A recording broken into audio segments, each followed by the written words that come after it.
food and beverage, etc., with Hong Kong, the satisfaction rate was 90%. So in the past year, in China, you could see there's a good tourism performance. In January, 4.74 million visitors came to Hong Kong, and from the mainland, there were 3 million visitors. So that's an increase of 4% to 25% year on year. That's the largest number of mainland visitors and visitors for a single month. And we have seen encouraging visitor arrival numbers. And then the Hong Kong Tourism Board also conducted a survey on a scale of 1 to 10. The satisfaction rate for overnight visitors was 8.8. And 94% said they would recommend Hong Kong to others. And so that the level was higher than that in 2023. And we could see that Hong Kong is very much appealing to visitors. In the year of the snake, we're going to see more good news.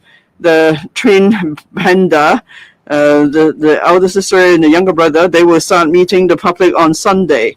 And then the largest sports facilities, Kai Tak Sports Park, will officially open on the 1st of March. Since mid-June last year, I led the interdepartmental working group on the Kai Tak Sports Park. We've been actively making plans and preparations for various departments and bureaus to make for the opening of the Kai Tak Sports Park. In the 3 venues of the Kai Tak Sports Park, we have held 15 different stress tests and test drills of different scales. And there were 2 sessions where around 63,000 and 50,000 people took part in the drill, and the result was satisfactory. There will still be more stress tests and test drills. There will be another 63,000 people stress test. I am confident that the park is all ready to officially open on the 1st of March. The official opening of the Kai Tak Sports Park is a historic moment for Hong Kong. The government and the Kai Tak Sports Park Company Limited will hold a grand opening ceremony at the evening on the 1st of March at the main stadium. There will be a special theme to link up different performances, and there will be a large-scale dancing, sports events, performance, singing, and so on. These performances will link up a theme.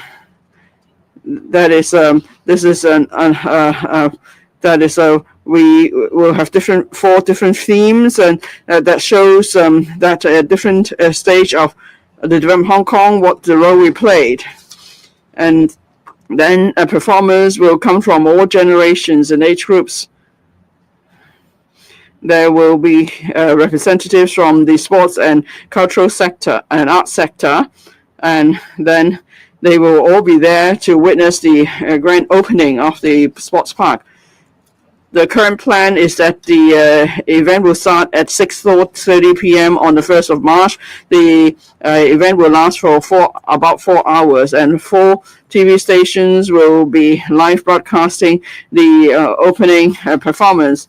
The CCTV Central TV will also be broadcasting the opening performance. And then that we are now making active preparation so as to present fabulous performance to the people of Hong Kong as well as people around the world, so they could enjoy the free performance either online or on TV. And we'll be announcing the details later on. Kai Tak Sports Park is the largest sports facilities in Hong Kong. So for Hong Kong people, mainland and global visitors, that will be a venue for recreation and leisure, catering and shopping. Like members of the public, we have high anticipation for the opening of the sports park. We believe there will be large-scale events held in Hong Kong that will promote the development of different industries. So we'll seize upon the opportunity and unleash the full potential of the Kai Tak Sports Park to make it a landmark, a new landmark for Hong Kong. Thank you. The floor is now open to questions. Please first identify the organization represent before you speak. The gentleman in the blue suit. I'm now from Now TV. Now, Mr. Xia Baolong came to visit. How come he would meet you while the chief executive was away? Was that a challenge for you? And did he give instructions on what you need to do? And what about freezing the pay or cutting the pay of civil service? Was that a matter considered? And then second point, the marathon case of wrong bibs being worn by some runners, would it affect our image as a place to hold mega sports events?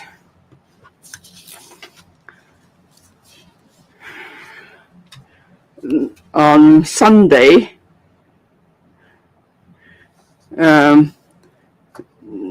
Director Xia came to the Hetao Shenzhen Hong Kong Science and Technology Innovation Cooperation Zone for a visit.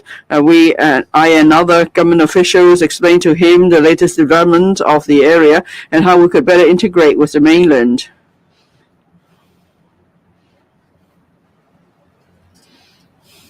So that helped Director Xia to better understand the situation in Hong Kong. Of course, in that afternoon, there was a forum or seminar.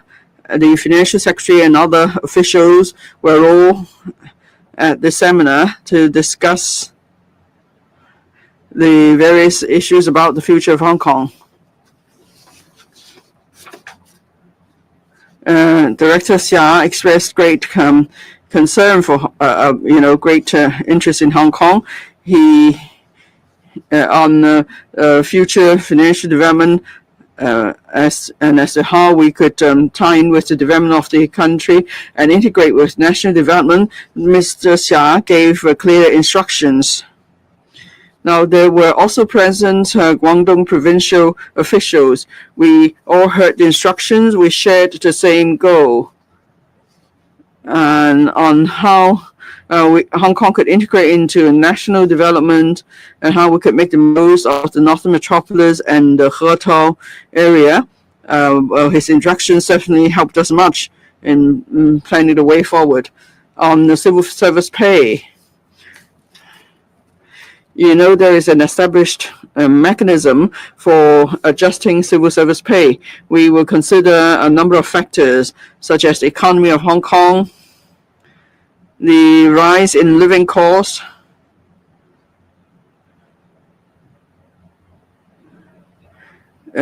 staff morale, and pay claims from civil servants. And after considering all the factors, we would come up with a proposal. And then the chief executive in council will then approve the final pay proposal. So there is stringent mechanism, and that's also time-honored. On the marathon incident, the relevant National Sports Association has conducted an investigation on that day. A few runners took the wrong bib and put that on. There is actually no case of fraud. It's just some, a carelessness. Of course, we don't want that to happen again. Well, actually, on the bib, apart from the runner's number, that's the name of the runner. So the runner could just check whether that's actually his bib, and this could be avoided. But then perhaps for runners, they were already rather keen to start the running, and then they were probably busy warming up and so on. That's why this happened. But actually, they just needed to pay a bit more attention, and they would have noticed the wrong bib. But we don't believe there's any dishonesty involved. But in any case, we'll work with the Sports Association on how we could improve the arrangement, and then we'll remind runners to check the bib. That's the right number and the right name on it. In this case, it's just carelessness. Next question. The gentleman in the last row. Some English questions from RTHK. So first about HKMAO Director Xia Baolong's meeting with Hong Kong officials. How did the government address Mr. Xia's on matters such as a budget deficit that Hong Kong is facing? And secondly, has the SR government formally filed a complaint to the World Trade Organization regarding US tariffs on imports? And what further actions will the government consider to take in response to the Trump administration's move? Thank you. Thank you. Director Xia visited Hong Kong last Sunday, and he visited Hetao. And then I, together with other principal officials, reported to him the present situation of Hetao and also the future development of Hetao region. And then later on in the afternoon, the financial secretary, together with some principal officials, they attend a meeting in Guangdong, and then to report to Director Xia about the economic situation of Hong Kong. And Director Xia is very, very concerned about Hong Kong.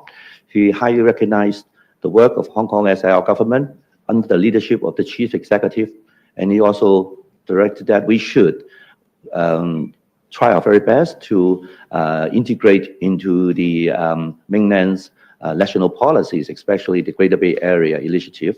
I think this is very important to Hong Kong. And of course, I think this is a very good occasion for us to communicate with the Director Xia so that we have a clear understanding of how central government is thinking, and then especially how we should make a good cooperation with our Guangdong counterparts. And regarding the U.S., the tariffs on Hong Kong, I mean, I think this is absolutely inconsistent with the WTO, the rules. Of course, and also they have to totally disregard that Hong Kong is a separate customs territory. And we have, and we will file a complaint with the WTO regarding this unreasonable arrangement. 最後一條提問。We'll take the last question. The lady on the right-hand side in white. I'm from TVB. The U.S. administration made a U-turn on its tariff policy on Hong Kong. What are the impacts on Hong Kong in relation to the tariffs? Also, after the ice hockey game, there was reports that Hong Kong athletes were attacked by the Chapman players, but RTHK did not report on this news. In future, will the government follow suit after the Paris Olympics and purchase the broadcast rights of the games so that we can all share the results and achievements of the Hong Kong athletes? Firstly, the U.S. said it would impose a 10% tariff on Hong Kong parcels.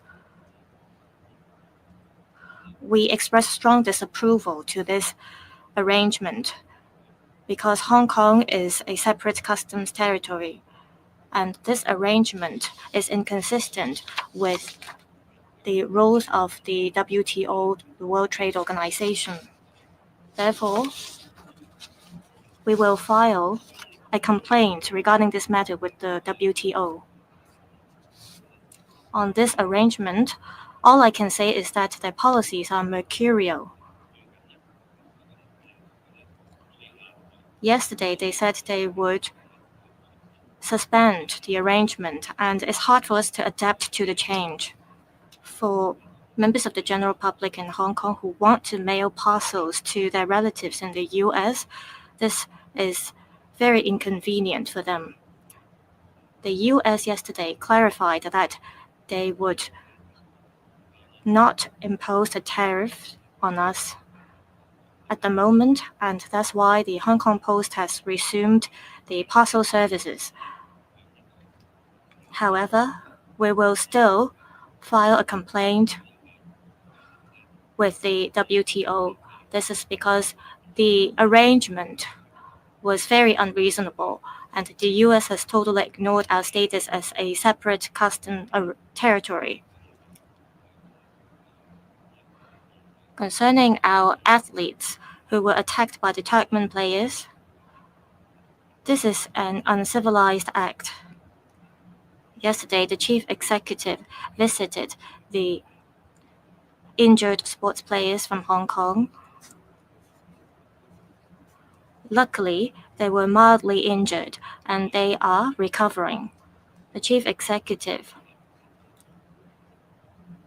commended their calmness, and our athletes did not react dramatically to the incident.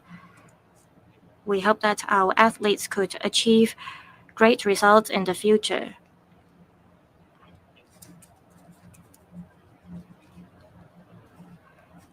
The organizer imposed penalty on the Turkmen players who attacked our athletes. I hope there won't be such unhappy incidents again in the future. In relation to RTHK, it did broadcast the news about the incident, and the video you mentioned, I think it was also broadcast by other media. I hope there won't be such an incident again in the future. Thank you.